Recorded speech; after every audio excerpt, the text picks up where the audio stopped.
Not many people who have touched the world like Pakistani activist, author, and UN messenger of peace, Malala Yousafzai. When she was just 11, the Taliban occupied her village, banning girls from attending school. And that's when Malala became a tireless advocate for educating girls. But at 15, she was attacked. She was shot in the head. But that did not silence Malala. She continued to speak out, and at 17, she became the youngest person ever to receive the Nobel Peace Prize. Since then, Malala's graduated from Oxford University and is now launching a book club called Fearless, highlighting the work of authors who are often unseen. Malala, we are so thrilled that you are with us today.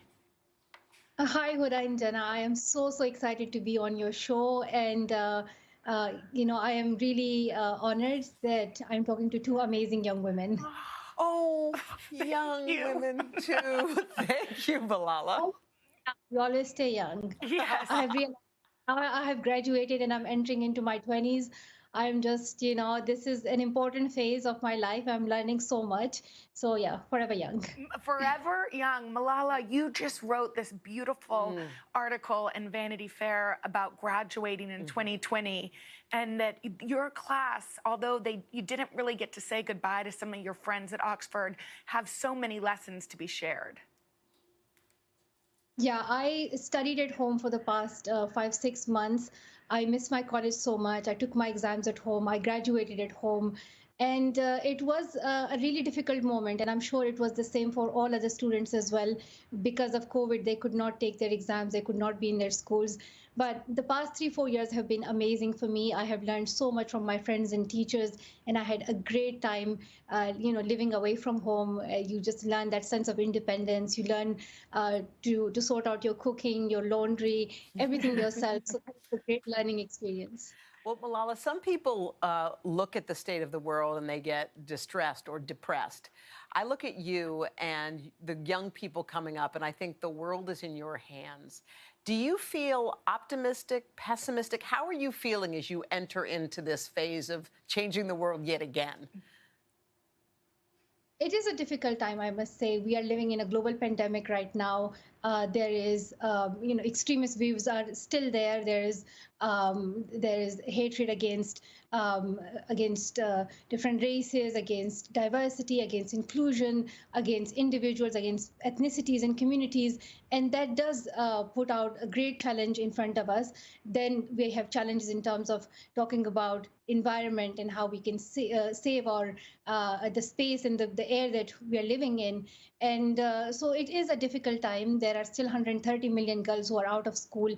But I stay hopeful and optimistic because it has to change one day. And I believe that change does not occur itself. Somebody has to step out, say something, and do something, and that's how change happens. So I'm doing my part. I'm trying to do my best to ensure that we live in a world where every girl can go to school, where every girl has a voice and can learn and lead. And I believe that change is possible, but that requires us to act. Yeah, and Malala, you say you don't have to be an adult, and we see this in your example, that you can be a young person to be a leader, to make change. For all of us that are raising girls, and Hoda and I both have two each, what should we do? What did your parents do to instill this in you? I'm really grateful to my parents for always listening to me, encouraging me, supporting me, and they were always there with me when I wanted to speak out. So even small words from parents like, well done, we are proud of you, mean so much to children. So encouragement, support from parents is always an empowerment to those children. And I'm sure your daughters are amazing. Just continue supporting them in their dreams, and that they should know that they can do anything in the world. They can be change makers, they can be leaders, scientists, teachers, whatever they want to be. It's always ensuring that their belief in themselves remains strong. Well, it worked for you in spades, and I was so happy to read that you're starting this book club called Literati, and hopefully you'll be changing a lot of people. What do people need to know about this? So I started this book club with Literati, and it's called Fearless. And I am so excited to share books that are about young women, and especially about new ideas And I want to focus on women who are writing their first books, because there's a lot of fear and they're scared, and how their book would be received. So it is important that we support those first time writers, that we support young feminist writers. And I am, I'm one of them, and I am so excited to share their books, and I'm looking forward to it. And it would be a time for us to come together and read together, share these ideas with each other, talk about these books, what we learn.